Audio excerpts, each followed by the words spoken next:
that because it relates to wealth and some other topics. And I like these guys actually. I like both of them. I've never met Michael Wilbon, but for many years people told me I look like him, which is that ain't a compliment. I was hoping people would tell me I look like Denzel Washington, but they told me I look like Michael Wilbon, and I guess I have to own that. And Stephen A. I've met Stephen A. on his show. He used to have a show called Quite Frankly with Stephen A. Smith. And I was on the show about 3 or 4 times, and he was always very nice to me. So I have nothing against either one of these guys, but I wanted to kind of address that Malcolm X conversation. But before I get to that, let me just finish my quick point about the books, right? So basically, you go to drboycebooks.com, and here I wanted to give you guys a code where you could actually get if you wanted to do the same thing with the workbooks. Now, with the autograph books, because we had limited supply, I sent out the link. So you have to use that one link to get the $8 copy. That's the only way you can get it. So if you were on the text list, you got that link. You already had a chance to buy your copy. You can buy more, use that link as much as you want. And I said, well, what if we did this with the children's workbooks? And the children's workbooks, I thought about that because I know you guys love them. They're really popular. We sell out constantly, and they're just good, right? So here's what I wanted to share with you if you're interested. The code, if you want to take 70% off the price of children's workbooks, is morning 70. It's all one word, morning 70. And you can actually go to financialworkbooks.com, use the code morning 70, all one word, and that'll take 70% off any children's workbook that you buy. Now, I'd give you the steep discount, not just so you can get it, at a good price, but also in case you want to buy a lot and you want to resell them and make that into a business. So that's something I want to offer to you in case you are looking for a way to start a business in something that you believe in, something that you know is going to benefit others, something that that others will be interested in. And so that's my offer to you. So you go to financialworkbooks.com, use the code word morning70, all one word. You can get the workbooks for 70% off. That code is only going to last for 2 days. And the reason I can only make it last for 2 days is because I don't want to drive my team crazy. They were already kind of flipping out because there were so many orders of the Ten Commandments that came in, literally hundreds and hundreds of orders every day, and I don't want to overwhelm them. And I can't do that kind of discount on the flashcards because we just don't have enough. We keep selling out, and until I figure out a better distribution process on the flashcards, we're going to have to take that off the table for now. But for the workbooks, you go to financialworkbooks.com, and on your checkout, use the code word morning70, all one word, and it'll take 70% off the cost of your workbook. You can buy one book or you can buy, a few dozen. It's totally up to you. All right. So anyway, that's done. Thank you for letting me get that out. I don't know if I said that clearly enough or if I was just stuttering. Either way, though, that was my best effort to explain it as clearly as I could because I'm kind of excited about all of this. So let me get into this thing with Michael Wilbon and Stephen A. Smith and what I saw that I thought was really interesting. So Stephen A. Smith and Michael Wilbon, again, two guys I don't have a big problem with them. I mean, I don't agree with everything they say, and Lord knows Stephen A's all over the place sometimes, but I admire them both in certain ways. I think they're both accomplished people, and I respect that. So one of the things uh, that they said was they were asking an interesting question, which was, how would Malcolm X feel about modern day athletes? You know, how would Malcolm X feel about the professional athletes that are on TV right now?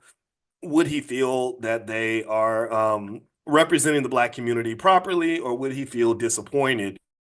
And I think that they both kind of came to the conclusion that Malcolm will be proud, not just of some of the activism that the athletes have shown, but also the economic success, right? The prosperity that they've had. A lot of these athletes are signing 100, 200, 300, $400 million deals. And he just feels like that Malcolm X. I think he used the term beaming with pride. Did anybody else see that? I don't know if anybody else saw that or not. And how many of you agree with that? How many of you feel that if Malcolm X looked at modern day athletes, that he would be beaming with pride from what he saw on TV? Do you agree or disagree? Okay, I see. Okay, I see a lot of. I see yes and no. Okay, and a lot. I saw some disagrees. Yeah, that. Okay, so let me kind of tell you why I tend to disagree with that statement. Um, I don't think that the modern athletes are just complete imbeciles. I told you that typically, actually, in America, though, the only three ways a white man will typically support a black man's success in America is if he's a rapper, a comedian, or an athlete, right? So we've kind of gotten into this world where the only black men who are seen in society for the most part are men who can rap, tell jokes, or who happen to be 6'8", 240 pounds, right? Which is like, what is that, 1% or something of the population. So what you tend to have, unfortunately, is you have this massive underbelly of millions of black men and women as well, and children that are just forgotten, that are just ignored. And what sometimes can occur, and this is an economic conversation. I promise you, I'm going to drill into the economic lesson in a minute. I want to lay the framework here. Is what can occur is you can get so caught up in seeing the symbolism that you don't see the substance, right? You see you focus so much on what you see on the surface that you don't know what's happening on the interior, right? You're looking at the outside, but you're not seeing the inside. You're seeing the guy on TV, and any person who's not black who's looking at television to determine, well, how are black people doing, is gonna see, LeBron over here. He's gonna see, I don't know, Eddie Murphy over there, and then he's gonna see, some rapper Jay-Z over here. He's gonna say, "Oh, of course, black people are doing great. Look at those guys. Look at how much money they make, right?" And again, it's not really a matter of saying that there should be a bunch of sympathy for black people. I don't think sympathy is going to get us very far. I think that we have to have empathy for ourselves, and a commitment to solving problems. I think that's what's going to get us ahead. But when I think about the Malcolm X that I know, I remember the Malcolm X that I knew wasn't a person who felt that entertainers were going to be the ones who were necessarily going to lead the black community anywhere. In fact, Malcolm was pretty harsh when it came to entertainers. All of y'all remember, Malcolm referred to them as clowns. He said they were clowns. And whether we like it or not, and Stephen A. Smith and Michael Wilbon, I assume that they know these things, athletes are pretty much entertainers, right? That's what, people pay money, they get their popcorn, they get their drink, they sit in the stands, and they sit back and they watch you compete against each other, just like on the plantation. They used to have sporting events on plantations and things like that, and entertainment, right? So it doesn't mean athletes are just worthless people. I think that there are athletes out there that are smart, that have a lot of potential. I like the guy Jaylen Brown that plays for the Celtics. Jaylen Brown, actually, when he signed his contract, he actually said he wants to create a Black Wall Street with his contract. And I've never met Jaylen. I know someone said, "Hey, I want to introduce you to Jaylen because I know Jaylen's brother," and it never materialized. But I'd love to meet him and give him. If Jaylen sees this, like, hey, I'll give you my 2 cents. You don't have to pay me anything. I don't need to be involved or anything. I just would love to tell you what you could do with that money, because I think a lot could be done, but there has to be a certain structure of thinking, right? There has to be a mindset. Remember, we were talking about this, building children that understand systems and delegation, and how to create structure, how to create infrastructure. Because the black community, that's what you're lacking. You're lacking infrastructure. So when you need infrastructure, you turn to white people. When you need structure, you don't turn to each other because your community doesn't always have the structure that it needs. Your institutions were burned down and destroyed during integration. Integration burned down the family pretty much. That was one institution. That was one type of structure. Your mother, father, children, that was ruined. Now it's just babies, mamas, and single moms raising their kids and all that. When that structure's gone, a lot of economic chaos arises out of that. Not just economic chaos, but socio-economic chaos, psychological chaos, right? Community chaos, lots of violence, all that. If you go to Chicago, what you see in Chicago when you see drill rappers run around with machine guns shooting each other down because somebody made a rap song, I guarantee you that there are no strong fathers. There are very few strong fathers in those communities. That's just the reality, right? So what my point is on this is to say that, um, not while not every athlete, this would be never to say that athletes are just wasteful buffoons, but in many cases, athletes, because they are so busy being athletes, are not necessarily trained in the skill sets required to really build a community, right? A builder has to be trained to be a builder. A builder spends his time learning how to build. True building, for example, if you look at Elon Musk creating SpaceX and Tesla, right? Where they make, where they created hundreds of thousands of jobs for people in their communities. They're building rocket ships that are going to go into outer space. They put hundreds, if not thousands, of satellites into outer space. Um, there was a lot of time that thousands of people spent doing nothing but building, right? The engineers at SpaceX are not dribbling basketballs and throwing footballs in their spare time to try to make extra income. They're sitting there and they're studying engineering systems that will allow them to make sure that the chemical calibration of the electrical nodes coming through to the satellite are appropriate so that the rocket doesn't blow up when they launch it into space, right? They're spending time building and they're building with other builders and there's a structure around that. Do you follow me? There's a structure, there's an organizational framework with hundreds, if not thousands of people all working together without being distracted by a bunch of other stuff to actually get a project done. Not just one project, but many projects. They're releasing new robots every few months, all kinds of things. Driverless cars. These are systems that come out of a structure. So this is all stuff that they've been training to do for their whole lives, right? You've got thousands of 50-year-olds who never spent any time dreaming of going to the NBA or the NFL. They didn't spend any of their time saying, "Hey, I'm gonna just take a couple years off and put my album out." They didn't say, "Hey, I decided to try my hand at stand-up comedy." No, they said I went to high school and I won the robotics competition in Pasadena when I was 14, and then after high school I went to MIT. I studied electrical engineering for 4 years at MIT. Then I got my master's at Harvard, and after that I got my doctorate at I don't know at Yale, and after that I came to work in Silicon Valley, right? And take that. I want you to take that, and I want you to multiply it by about 10,000, right? Like you're talking about thousands and thousands of economic soldiers who are all committed to the humble task of sitting down and doing the work. Not doing the work and flexing on Instagram, not doing the work and flashing money on social media, not doing the work and trying to figure out if they can still make the team at the Dallas Mavericks or put out an album with Kendrick Lamar. Like none of that stuff, right? So my point is to say that when you're sort of looking at, and I'm gonna go back to the Malcolm X conversation with Michael Wilbon and Stephen A. Smith. I promise you, this is where it's going. But what I wanted to do that to kind of point out the contrast between the mindset of a community that has a substantial percentage of its people focused on building versus the mindset of a community where your most famous people in that community are your entertainers. There's not much substance when it comes to entertainment. It's all about flashiness, being loud. There was a long period of time, and it drove me crazy. There's about 10 years where Diddy was arguably considered the most successful black man in America. And I remember saying, "What's successful about this guy? All he does is dance all day. Like what is that what we do as black men? Like we just dance all day? Name me one white man. Name me one white man, please. Give me one white man who became the most famous white man in America because he sat around and danced all day, used pink cocaine, wore big fur coats, and called himself and changed his name twice, once a year. Right? There is no white man like that. That white man would be seen as what he is, which is entertainment. He's not somebody that you can build a community on, right? He's a clown. Like, oh, he's funny. That guy's hilarious. He's great, right? And white people have their comedians and they have their basketball players. They have all of that. But I don't think that you would go to. I'm trying to think about this.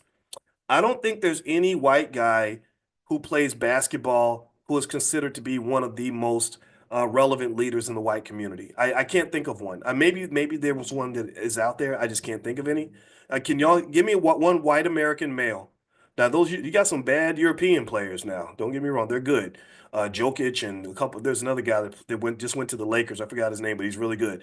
But I can't name one white American male basketball player where he's considered to be one of the top, say, five leaders in the white community. Can you name anybody? Somebody said Larry Bird, and that's crazy that we got to go back damn near 40 years to find one, right? Right. But in our community, the basketball player, the football player, the rapper, the comedian can often rise up to the top and be sitting next to the scholar and the attorney and the medical doctor when it comes to shaping policy for the Black community. And I don't know if that is what's going to get you where you got to get to, right? That's not going to build the infrastructure that you need. And that also puts a lot of pressure on the athlete too, right? It just does, because it's really hard to make it to the NBA. It's hard to save the whole Black community in your spare time. Like that's just crazy, right? So when Stephen A. and Michael Wilbon were explaining, and I believe inaccurately, why they believe Malcolm X would be beaming with pride from today's modern athletes, some things that they mentioned was they said, well, look at LeBron. LeBron built a school. Yeah, that's nice.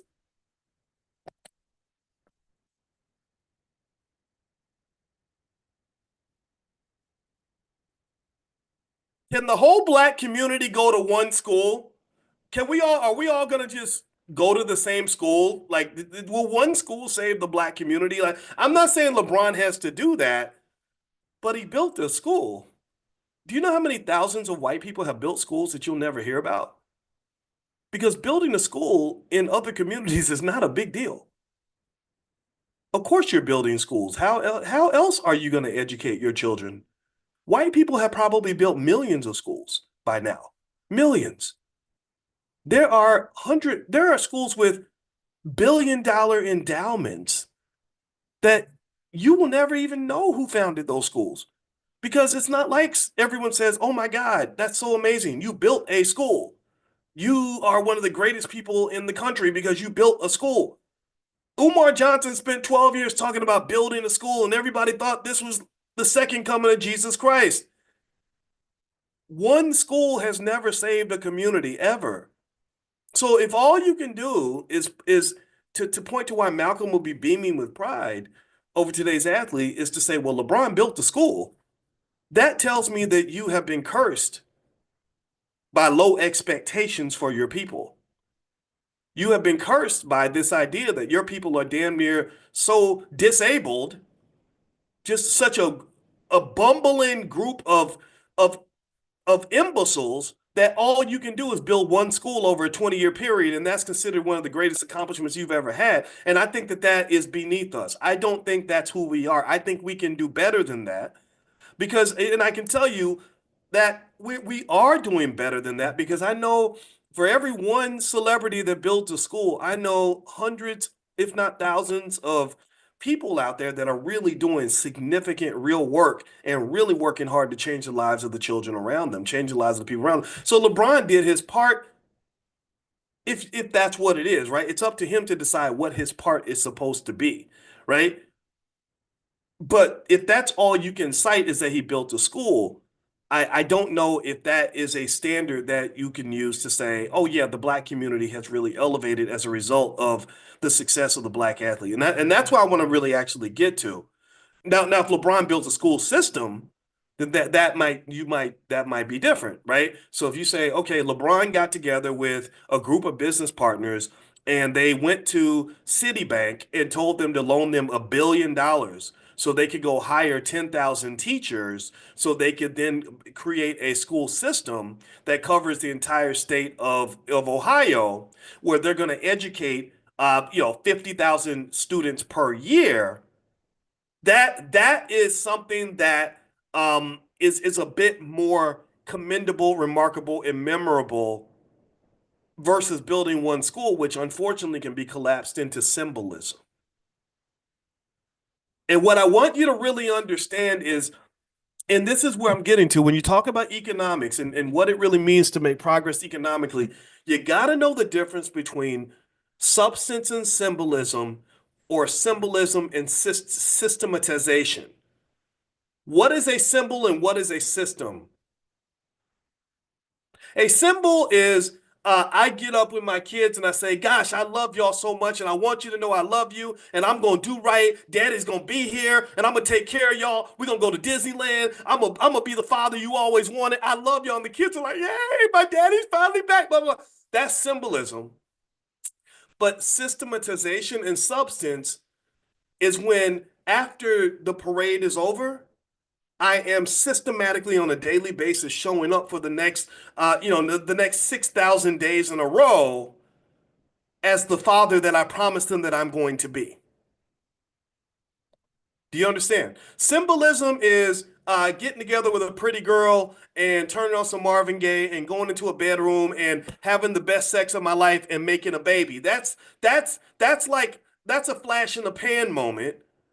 But the substance and the systematization, I'm gonna stop saying that word because I'm gonna mess it up, is when I spend 18,769 straight hours consistently raising that child. Sorry, 187,650 hours. I said it wrong. Hours raising the child from the age of 0 to the age of 18. And I say, not only did I make a human being, but I raised one. The symbolism and the excitement and the flash in the pan moment is when I sit there and I'm talking to you and I say, hey, I was always thinking about starting a clothing brand. You're like, me too. Yeah, okay. Well, we can call it the Blackity Black clothing brand. Yeah, and then we can put a little panther on it and it'll be the dopest thing ever. And we're gonna make $1 billion, right? That is the flash in the pan moment. That's the symbolism. I can do a press release off of that and I can put it on Twitter. And maybe if I'm famous, I can get 10,000 likes. That's the kind of stuff Diddy used to do, like when he told everybody he was going to go buy the Carolina Panthers. But the substance is when I sit down and I have 20,000 straight meetings with you over and put in 10, 15, 20,000 hours of consistent labor with a dedicated team of hundreds of people to build that company into $1 billion entity. And one of the things that you have to be cautious about is that entertainment is built on flash. Look at me, look at me. Right? Goes back to the minstrel show. But it ain't really built on substance. It's not built on, there's not a lot of substance. It's because, well, why? Because substance and doing the work quietly in the background is not what gets cheered on social media. That's not what people see on TV. That's not what everybody gets all excited about. And so a lot of times with the Black community, when people say, well, how are Black people doing? Are they better off now? They get the wrong impression because they see the flash, but they don't actually see the substance of what's actually happening. So let me give you some of the substance to make my point that Michael Wilbon and Stephen A. Smith, I love these guys. I respect them immensely, but both of them are dead wrong in that I don't think Malcolm would be impressed at all with what modern athletes have done to this point, because for the most part, at best, they might represent a tremendous wasted opportunity. Malcolm X was a man who specifically said, I don't care how well I'm doing or how well you treat me or how rich you make me if my people are still struggling. The measurement of Malcolm's success in his mind was, how well is everybody doing? Has the community at large, on average, improved as a result of the work that I'm doing? Or am I just balling out of control on national TV, getting money and attracting women and just kind of getting to be the man? Like, do you understand? There's a difference. So let me give you some stats that'll tell you that there's no evidence to say that Malcolm would have anything to be happy about with the Black community. I pulled up some stats here. I did my little research right quick. So let me give you some stats. Because we love to talk about how wonderful integration was for Black people and how much progress we made in the 1960s. Let's see. According to the Census Bureau, Black children living in single-parent homes was just 22% in 1960, but in 2020, it is now 66%. So 3 times more Black children now don't have a father in the home than we had in 1960. Would y'all consider that progress? Would that make Malcolm proud? Would that make him gleam with pride? Yeah. Y'all really doing good. Got rid of those fathers. Now somebody can just come in and molest the daughters and just do whatever they want. And now you're gonna have struggle, financial stress, all these other things that are linked to broken families. Every study shows this. This is not me making the point. This is data. The data says that broken families have a much harder time building wealth than stable families. In fact, there's no community in the history of this planet that has ever been able to build wealth with broken families. So I told you, if you cannot solve the Black family problem, you will never solve the Black wealth problem. If you ignore the Black family problem and try to solve the Black wealth problem, it will be like you're trying to learn how to play the guitar with one arm. You could try, you can rig it against your body and do that, but you ain't gonna be Jimi Hendrix. Like that's gonna be hard for you. You're gonna have to figure out how to get that left arm back. The daddy's on the left arm, the mama's on the right arm. Y'all gonna have to figure that out. And I know that that's not politically correct for some people. Maybe we want to act like it's not a big deal, but I'm sorry, black fathers matter. Black fathers matter, just like mothers matter, fathers matter. Let's get back to it. Net worth. Let's see. Another measure of quality of life. According to the Economic Policy Institute, black median family wealth adjusted for 2016 dollars was about $20,000 in 1963, and now in 2016 dollars, it was $17,409. So literally, while white wealth went up, black wealth literally stayed flat in real dollar terms between 1963 and 2016. And y'all been showing up for work every single day. You have literally been working. How much time? Let's do the math. That's crazy. Let me see. Okay. So we have been doing.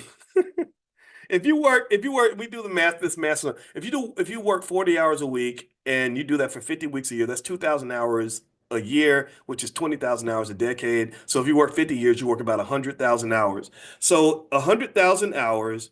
And then let's say that you're talking about 40 million people or something, right? Let's just make it easy or something. I don't know. Okay, so that's 40 million, 40 billion.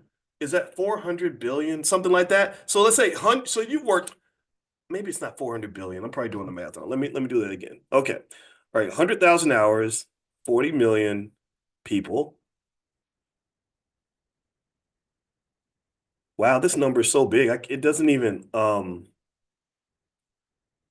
it won't even give me the right number in the calculator. So 40 million people have worked about 100,000 hours roughly.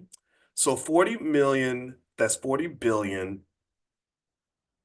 That can't be 4 trillion hours. That sounds crazy. That's a big number.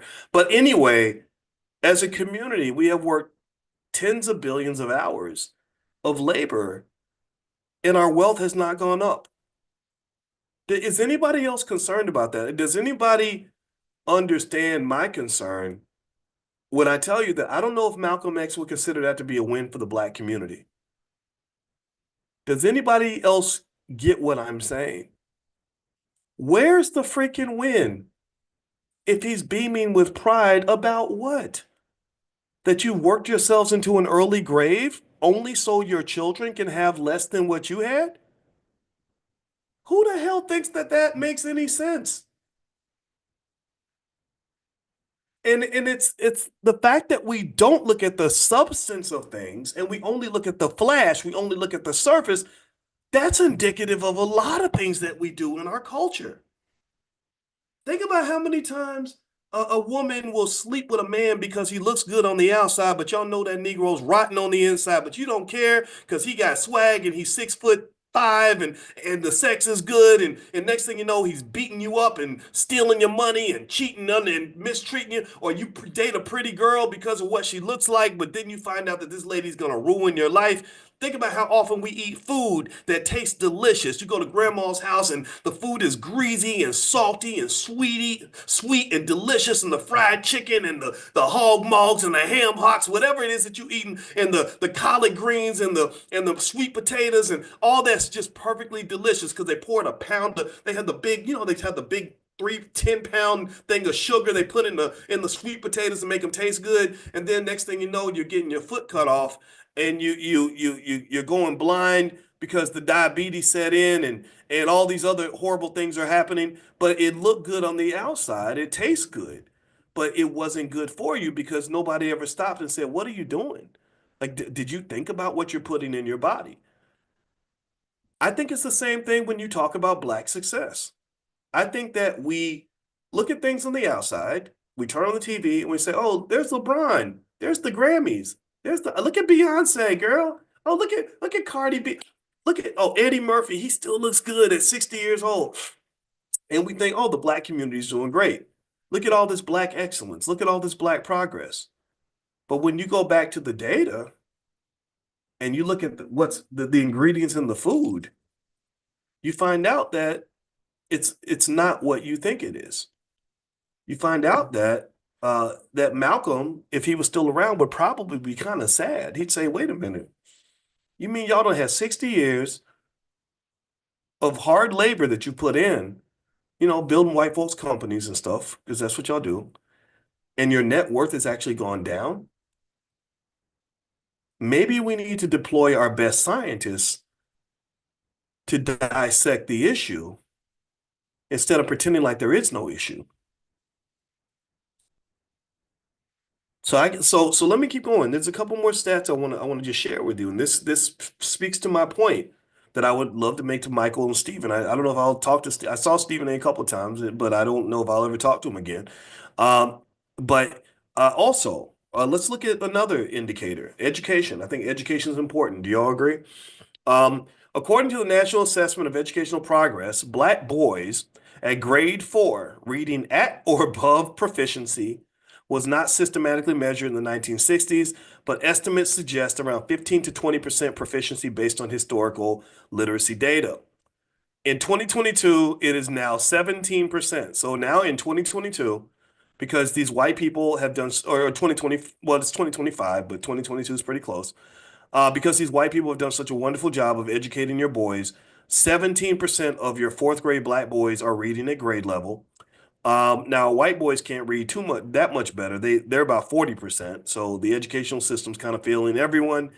But basically, that means that if you have a child, if you have a daughter that's going to marry a man 10, 15 years from now, uh, there's about a maybe I guess about a 3 or 4 out of 5 chance that your grandchild's father is not going to be able to read very well, right? So that's an issue, right? And that's a problem that should be fixed. It's easily fixed by people that take their destiny into their own hands, but it's not fixed by people who either ignore the problem or are waiting for someone else to solve the problem. Let's keep going. Let's talk about physical health. According to the CDC, Black mortality from heart disease was 260 per 100,000 in 1960, but now it's only slightly less than that. Okay, so your mortality from things like heart disease, preventable diseases, hasn't changed. I don't think that's progress. Also, in incarceration, let's talk about that. In 1960, the incarceration rate for Black people was 600 per 100,000. Now it is about double that. Now it's 1,240 per 100,000. So let's just summarize really quickly. These are just 5 indicators I just grabbed. I could grab more. Um, you have 3 times more single parent homes. Again, would Malcolm be beaming with pride? Would Malcolm look at this and say, wow, I'm really proud of athletes because they've done a great job in helping the Black community improve? One, you have 3 times more single parent homes. Two, your net worth has actually gone down. Three, your boys are reading at the same level that they read in 1960, actually slightly lower. Four, you're still dying from preventable diseases at the same level. Five, you're twice as likely to be incarcerated. I don't see anything there that would make anybody beam with pride. Now, here's the thing. Is that the job of the athlete to solve all these issues? No, it's not. However, I think that if you go back to um, this idea that says that the wealthiest among us have some obligation or expectation to contribute to solving a problem, I think the question will be like, what exactly are they actually doing? And are they doing things that are truly making an impact, or are they doing things that are just symbolic? One of the challenges that I would put to athletes, and I've spoken to a few athletes and I've said this, is in many cases, y'all aren't really doing work in the Black community that is really benefiting the community. You're doing work that looks good on TV. You're doing work that your white bosses are going to be able to put on that commercial to say the NFL cares, right? They'll show you handing a turkey to poor people or something on Thanksgiving. Nobody gives a damn about that. I don't really care if you volunteered 3 hours at the boys club. I think that's awesome. But what you got to understand is that when people really want to move a community, there's heavy lifting that has to be done. You have to do things on a broad and systematic level, right? Like when Hollywood wants to change a message or put a message out to the public using movies, they'll spend billions of dollars distributing that message through film and TV ads. Or when they want to promote a movie, they'll spend $100 million on advertising with a consistent message. When De Beers wanted to trick you into believing that diamonds are more valuable than they actually are, and they created one of the greatest marketing campaigns of all time called Diamonds Are Forever. They spent an insane amount of money instilling that in the music. They put it in a movie, James Bond movie. They put it in commercials. They told you exactly what to do. They said spend 2 months' salary on a diamond. Diamonds are forever. If he loves you, he's gonna say it with a diamond. And now to this day, millions of people believe that if I get married, I got to go buy my wife a diamond. That was not true 100 years ago. And diamonds are actually not nearly as rare as they make you believe. But they did heavy lifting because they said we got to actually do something that really moves the ball. We can't pretend to move the ball. We have to be able to prove that we actually moved it. Do you understand? So here's my point. When you look at entertainers and celebrities, they're because they live in a space of flash. It's easy to pretend like you move the ball. It's easy to say, well, LeBron built a school. So and so donated 20 hours at the boys club. So and so gave money to this, the local hospital. Steph Curry went to the children's center and kissed some sick kids that had cancer. That was really nice, and we took pictures of all of it. There's lots of photos of everything, right? And you can say, see, that proves that we're moving the needle. But no, that doesn't prove you moved the needle. That proves that you did something. That proves that you took pictures of yourself trying to move the needle, but that's not the same as moving the needle. Do you understand? And just knowing that difference, I think is absolutely huge because we have to redefine what Black success actually is. We got to redefine it. Let me break it down for you like this. Let me use myself as an example. Anybody else grow up like this? Look, I'm 53 years old, and I grew up. My coming of age was mostly in the 80s. I was a kid in the 70s. I became a teenager in the 80s. I was a young adult in the 90s. Okay, so that's my frame of reference. When I was coming up, I remember being told that your best way to contribute to the Black community was to go out and be successful, get a good education, get a good job, and then you being successful by getting that nice job and driving that nice car, living that in that nice white neighborhood would be an example to other Black people of what can happen if you work hard. Anybody else go through that? Anybody else ever get that sort of symbolism message that you're really going to help the Black community move forward by being this symbol of success? And when they see you driving by them in the Mercedes and you throw a nickel to the little homeless kid or whatever, that's going to be, that's going to somehow make a difference. And I get all that, and I believed all that all the way up until the time I was on the faculty at Syracuse. And I said, okay, but the problem is that I started to do introspection. When I got about 28, 29 years old, I started to really question things on a deeper level. I've always questioned things. When I was little, my mother used to say, boy, your mouth will either make you great or get you killed. I'm curious to see which one. That's what she used to say to me. So I've always questioned things. But I really questioned things when I was 28 because I had a really hard year. Like if you ever really want to find out who you are, go through some tough times, and that'll really help you figure out what you're made of. And so as I was really looking around and thinking about stuff, I was like, okay, I'm supposed to be a successful Negro. I am, And when I was 31, I was on the faculty of Syracuse. I was making six figures.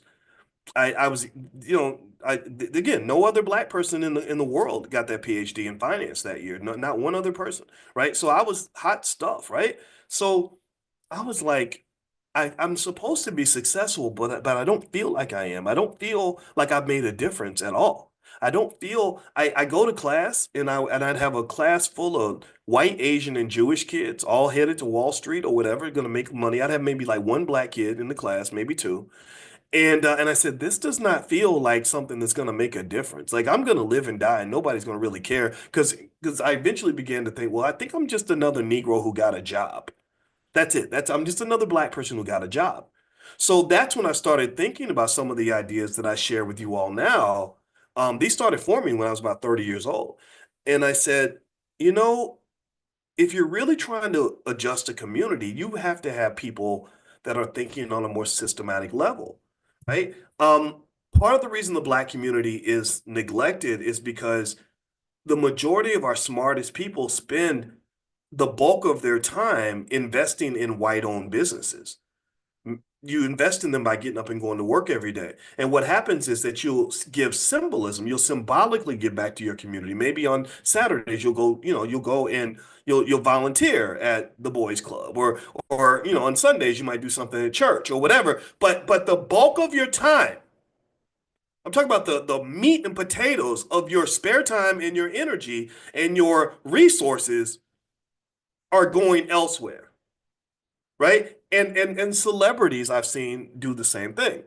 So you'll see somebody like a Jay-Z or Beyonce, and you'll say, well, what are you doing for the black community? They'll say, well, we gave $100,000 to an HBCU. That's great. I mean, that's a lot of money, right? Wow, that's awesome. But then you'll see where they made a $10 million investment with some white boy in Silicon Valley, right? So it's like, so the HBCU got 10,000, but the white boy got 10 million. So what's happened is that the core of who you are, the core of what you're doing, your important work is going over there, and the extras are going over here. And then you wonder why the community doesn't really have um a lot to stand on, right? I mean, and really that's just true in life in general. If you really want to accomplish something, you can accomplish amazing things in your spare time. Anything that you're really trying to do at a high level, like whatever, like for example, the stuff I do at the Black Business School, and I probably got 1 billion views on YouTube. I've done 20,000 videos. I've reached millions of people doing this stuff. I couldn't do this in my spare time. I had to give you all of me for this to work. I couldn't have gave you like 5% of me, or gave you my spare time in between, after work every day, or in between me doing my important work. I couldn't do that. I had to really say, this is who I am. This is what I do. This is where I stand. This is where I'm at. It's and really it's true for almost everything.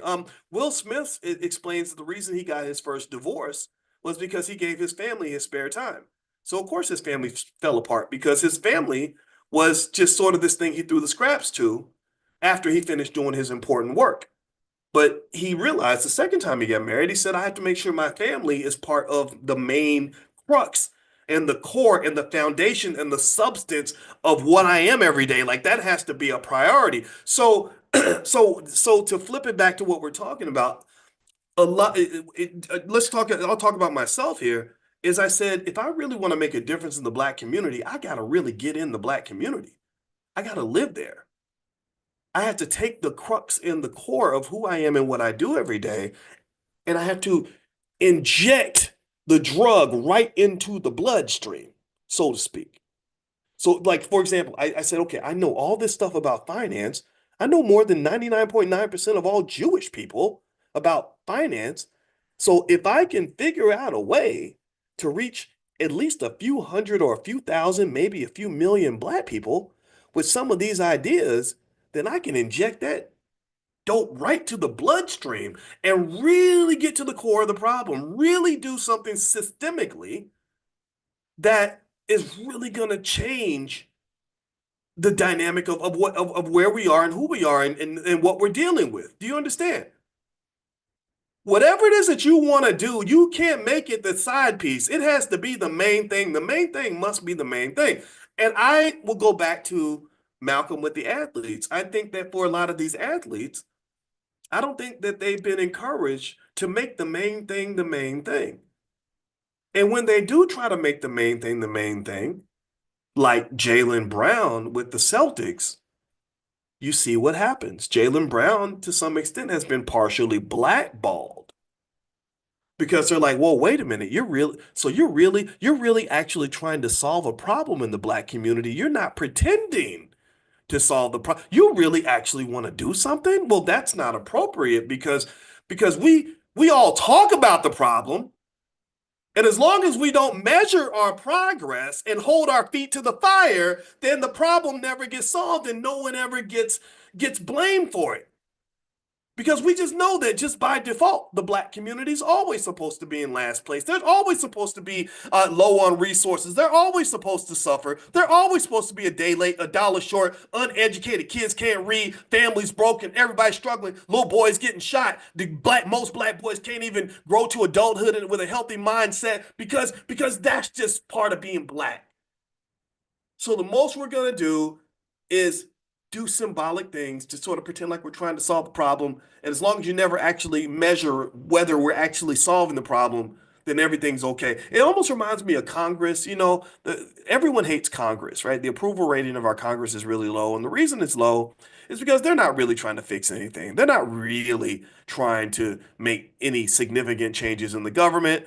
They just want to make sure that you blame the other party, right? Like, okay, yeah, we know Baltimore is a complete mess, but as long as you blame the Republicans, then it's okay, right? We know the Chicago public schools have 40 schools where not one single black child can read or do math at grade level, but that's okay as long as you make sure you blame someone else for the problem. Don't blame us, right? And so when you have people that come in and say, well, wait a minute, um, okay, so you say you're doing all this stuff, but have you actually measured to see if the work that you're doing is actually moving the needle? What is your criteria? In mathematics, there's a whole thing called measure theory. Measure theory is basically like, how do you measure things? Are you even measuring things? Because if you never measure me as a man, if you never measure the results of what I'm doing, then I could tell you anything. I can live in a complete fantasy. I could live a complete lie for the rest of my life. I could say I'm the fastest man in the world. I'm Boyce Watkins, but I'm faster than Usain Bolt and Noah Lyles. And as long as you never pull out a stopwatch and force me to prove it, then I can live on that lie for the rest of my life.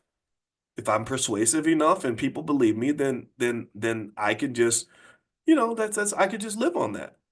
Right. And so when I hear Michael Wilbon and Stephen A. Smith say Malcolm would be gleaming with pride from the modern athlete, I simply retort by saying, according to what measure? Because when I measure the fact that athletes have the highest incomes of anybody, you literally have hundreds of professional athletes who are making more money than 95, 90, probably 98% of all black owned businesses. I come back and I say, well, how many of those individuals have gotten together with their friends and formed a consortium that's created 100,000 jobs for the black community? I'm not talking about a guy who bought, 25 Wendy's or a bunch of Roscoe's Chicken Shacks. I don't give a shit about that. I'm talking about people that are really doing heavy stuff. Excuse my French. I don't want to cuss, but stop that. All that little tiny talk, like he owns a McDonald's and a hot dog stand and he bought, come on, man, seriously, no, no, no.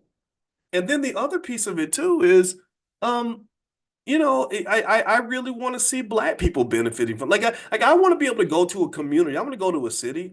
Like I told you, I mentioned how I went to Austin, Texas, and I saw hundreds of rows of houses that Elon Musk and his white buddies had built for all the SpaceX employees. There was hundreds and hundreds and hundreds of rows of all these homes that they built so they could just sit over there and make rocket ships. It was unbelievable. And building after building after building of the Tesla factories. I mean, they're industrializing. What have we industrialized? I just don't see it. I'm not saying it's not out there.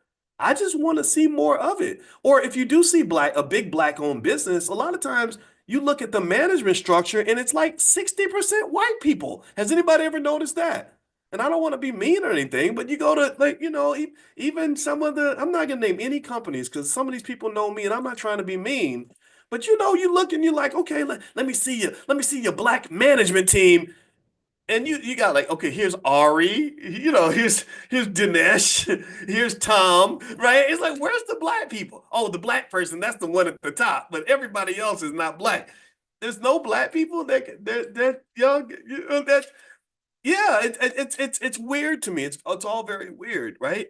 So let me summarize on this, and I want to end this on a financial lesson that we can kind of walk away with.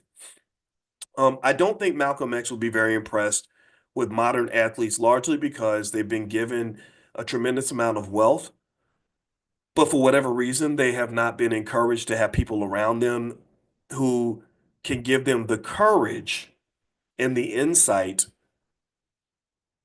to engage in projects that will lead to a substantial shift in the overall condition of Black people, right? Like there's no sort of structure there that says, for example, only 17% of all Black boys in the fourth grade can read at grade level. So we've raised $1 billion to create a school system, and maybe it's gonna even be before it can even be designed before profit, such that we will provide a low cost solution so parents can send their children to a school that's going to get better results for these children. These are our kids. We're going to make sure that they're well educated, right? Um, or if you look at healthcare, for example, we still don't have any Black-owned hospitals that I know of anywhere. I haven't seen anything. But we got plenty of Black medical doctors, right? And so I don't really know. I think that what happens is that when athletes do things that make them appear to be connected to the Black community, the big problem is that these activities tend to have to be sanctioned by their bosses, right? They have to be seen as safe. So it's very safe for the athlete to go down and, play flag football with the kids at the local boys club. It's very safe for them to give away turkeys on Thanksgiving. It's very safe for them to say, I made a, $50,000 donation to whatever charity. What's not really safe is when they say, I got together with a bunch of other athletes similar to Bill Russell and Kareem Abdul-Jabbar and Muhammad Ali and Jim Brown. And we're going to put the hammer on these sons of bitches. We're going to go into all these people, all these white folks that claim that they love us, these corporations and these banks. We know y'all have access to hundreds of billions of dollars. Excuse me. I went to a social and I sat next to, not me. I'm saying, let's say I'm some 6'8", 240-pound athlete, and I went to a social. I had Barack Obama here, Jamie Dimon from Chase Bank over here. I had a serious conversation with them and said, if you want to show me you're my friend, you're going to help me raise $5 billion for my next project. And what I'm going to do with that money is I'm going to take that money, I'm going to form a board of the smartest people I can find in my community, and we're going to use that money to start some sort of organization, corporation, or whatever that is going to make a substantial infrastructural adjustment in our community, right? Maybe it's going to increase employment. Maybe it's going to increase reading levels for Black boys. Maybe it's going to lead to some healthcare outcomes. Maybe it's going to lead to a better way to educate Black people or whatever the case may be. Like even the model that I have with the Black Business School, the only reason this isn't scaled at a higher level is because I don't have athlete level money. But I use all my professor money to do this. And we know this is effective. How do we know this is effective? Well, because we measure our effectiveness. I know that even with the little money that we had, we were able to increase Black stock market participation rates at a dramatic level. Where do you think InvestFest and all that stuff came? We started this culture. This started when I was running around doing thousands of interviews and conversations on the internet about this stuff back in 2009. This has shifted the investing culture in the community, which is going to lead to $1 trillion increase in Black wealth. So imagine if someone takes that model and they pour $1 billion into it. But unfortunately, when you start making real adjustments in the Black community, you're shifting a paradigm. You're shifting away from this old idea that black people are always supposed to be a day later, dollar short, and always left behind, you're going into a new world where, wait a minute, black people are showing up, they're prepared. Oh, wait, black people are actually advanced. They're more advanced than white people. Oh my goodness, wait, you mean black families that they're stable, they're working together, they're building entities? Wait, you mean they want to educate their kids and they're pulling them out of our schools and educating them on their own and they're actually preparing them better than we could otherwise? Well, that's a problem because now we can't make money off these people anymore. And that's one of the biggest challenges that you have to deal with as well, is that there are too many people that have an invested stake in black suffering. There are people that make money when black kids are going to failing schools. Because why in the hell else would you send kids to a failing school? You do that because you're making money. You make money when black boys go to prison. You make money when black people work for white people. So massa ain't gonna break you out of that. And unfortunately, with athletes, when I would see them do any form of activism, it would always be very tame. It would be like, like, oh, well, the Democratic Party says we can do a Black Lives Matter protest. We're going to wear Black Lives Matter shirts today. Man, stop that. I don't care about that crap. I know my life matters. I don't need people to tell me Black Lives Matter. I want you to do something that's gangster. I think that's what it is. I think athletes have to be trained to be economically gangster. Economic gangsterism to me means you go and you grab your Dr. Claude Andersons or your Boyce Watkins types or others that understand how economic systems work. You form a board. You go to all these white folks that want to take pictures with you that are controlling banks that have billions, if not trillions of dollars in resources, and you say, I need y'all to cut the check. And when you cut the check, you're going to cut it with no strings attached. And we're going to take this money and we're going to take our best, brightest people in our community. We're going to get our best black teachers. We're going to get our best black scientists. We're going to get our best black engineers. We're going to get our best black builders. We're going to get our best black administrators. We're going to get our best black organizational experts, our best black therapists. And we're going to solve the problems in our community on a significant level. And I don't blame athletes for not understanding this. These are things I didn't understand until I was in my 40s. So if you're a 24-year-old who's focused on trying to win a championship in the NBA, of course you're not going to know these things. But that's what older black men and older black women are for. And that's exactly and precisely why they work so hard to detach you from older black men and older black women when you suddenly become the bright, shiny Negro who's on TV. It's because they don't want you listening to people that are going to bring you back to your community. They want you listening to people that are going to pull you away. So that's why, that's why Ari, in his family, now you're hanging out with all these other people that are not black because now they want you in their space and they see the black community as a detriment. Your goal and your job and your success is getting away from your community. That's pretty much what happens. And that's why you'll see their lives kind of change once they sort of get in that space where they're making all this money and everything else. And in fact, I remember hearing Bobby Knight say one time, really interesting. He said something. He said like a lot of my black athletes they can't get ahead because their family members when they start making money, their family members are asking for money and they got all these friends from their old neighborhood that want to hang around and everything else.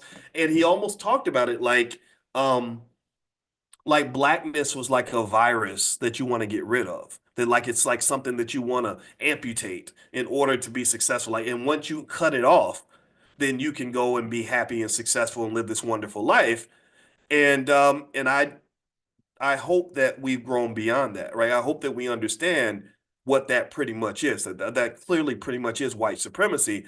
And so really to me, if you're truly talking about this pro-black thing. Like if you truly consider, and let's finish on this point. How many of you consider yourselves to be pro-black? Give me a yes if you consider yourselves to be pro-black. How many pro-black people we got in B1 people, black first, my community first, my people first, me first, my kids are black, we bliggity black all day long, ain't scared, ain't apologizing, good. Okay. If you're pro-black, I think you have to ask yourself that question I asked earlier. I know I've talked a lot today, so forgive me, but I had a lot of emotions going through me as I was sharing this. If you're pro-black, I ask you that basic question that comes from mathematics. Pro-black according to what measure? What is the measure?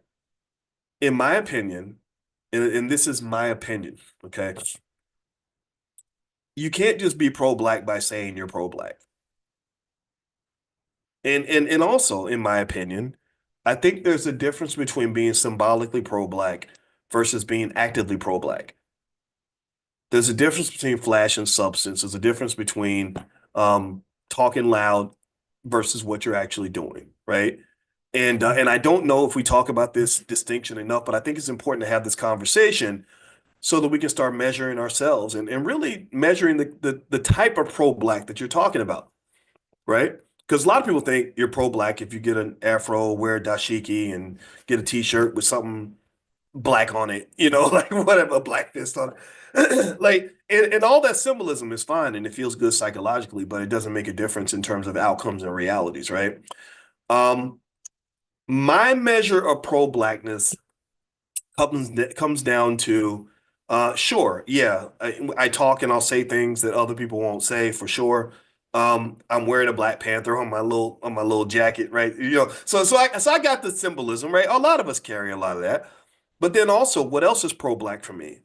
Pro-black means every single morning, 7 days a week, I dedicate my PhD to talking to thousands of black people every morning about black economics, not just economics, but black economics, in hopes that I can influence thousands of families so that they will understand cutting edge economic techniques that will improve their families for the next generation. That's pro-black. You're measured partly by not just by what you say, but by what you do. What else would I consider pro-black? Well, I got a black wife that I'm committed to, despite the fact that she and I both grew up as African American people who we both endured our version of trauma. She grew up in Gary, Indiana, which was the murder capital of the world at that time, and I've dealt with my trauma, and we put up with each other. And I don't dump her and go marry Becky because I really want to commit to a black woman. When I chose to get married, I knew that marriage was the greatest investment I would ever make in my life. It's more of an investment than any amount of money I've ever put out, any job I've ever done. I'm dedicating my life to something and someone, and it would not have made sense to me based on my definition of blackness to say, yeah, I'm pro-black, I'm bliggity black, y'all. But then when it comes time for me to make the biggest investment of my life, I turn and I invest in a white woman. I don't think that would make sense. I'm not making fun of you if you married a white person. Don't worry. I'm not gonna attack your spouse or anything. I get it. You follow, so don't think I'm judging you. I'm judging myself. Um, but to me, I would feel weird standing up talking to you every day if I'm like, oh, by the way, my wife Becky just walked in. Everybody say hi to Becky, and like it would just seem kind of weird because it would be kind of me honestly kind of telling black women like, hey, yeah, you're kind of cool, but when it came time for me to really, really pick somebody, I had to go with her, right? That would just I would not blame you if you were offended by that. Pro-blackness means that I love being in the lives and supporting black children, whether they're my kids or not. Every black child that needs a daddy, I'm like if they had like Rent a Dad or something, some kind of service like Daddy on Demand, like DOD, like that would be me. Like I love being a dad. I think being a dad is like being a king. It's a beautiful. You're a king. You're a teacher. You're a leader. You're a mentor. Like, and if you carry yourself the right way and you go hard and you give encouraging words, like they love it and you're helping them and it feels good. I love being a dad. I love I got my daughter, but I also have other kids and I just pick them up, man. I don't know. Some guys were making fun of me. They thought they called it simping, like that I love my wife's kids, but I was like, I don't think that's simping. I think kids are great. Black kids are awesome, right? So that to me is my definition of being pro-black. Every resource that I have, from my money to my time to my love to my doctorate, gets invested in the black community. I am an investor to the very core of my soul. When I say the word investing,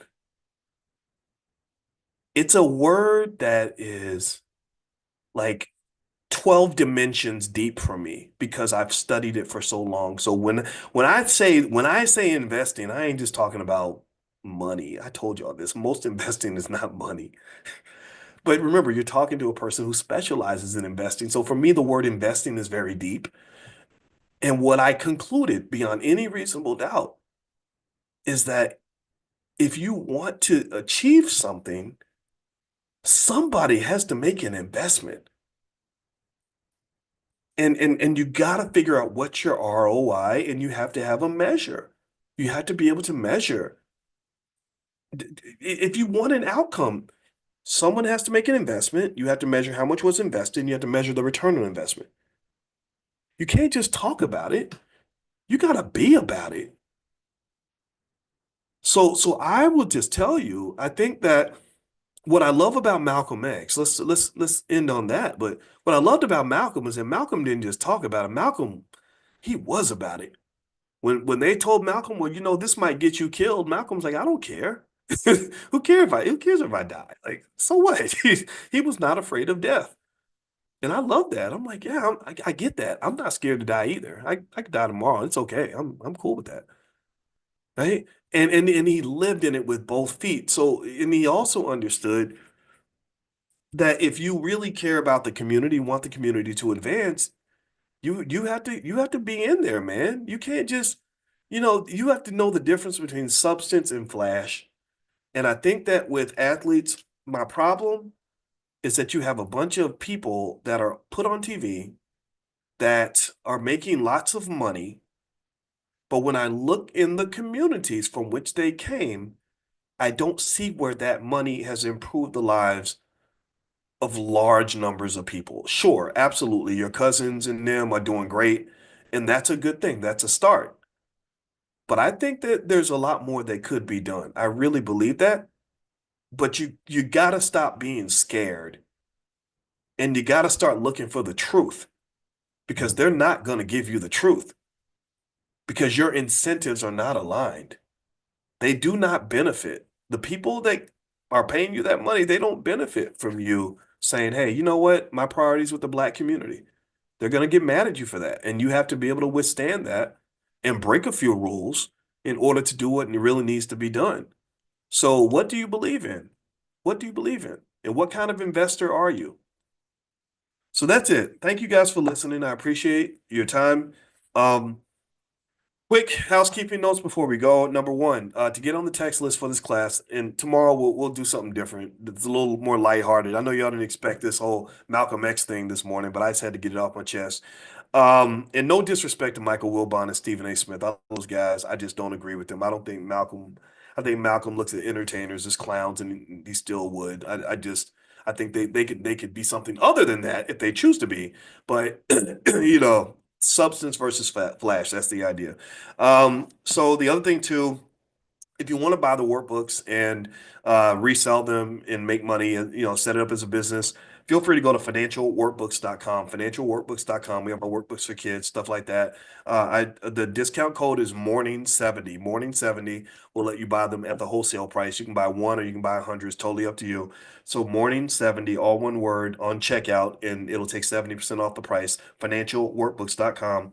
And also, if you want to be on the text list for this class, text the word morning to the number 87948. We meet every morning at 10 a.m. Eastern, and we do economics every single day. So God bless you guys. Have a wonderful day. Thank you so much for listening. And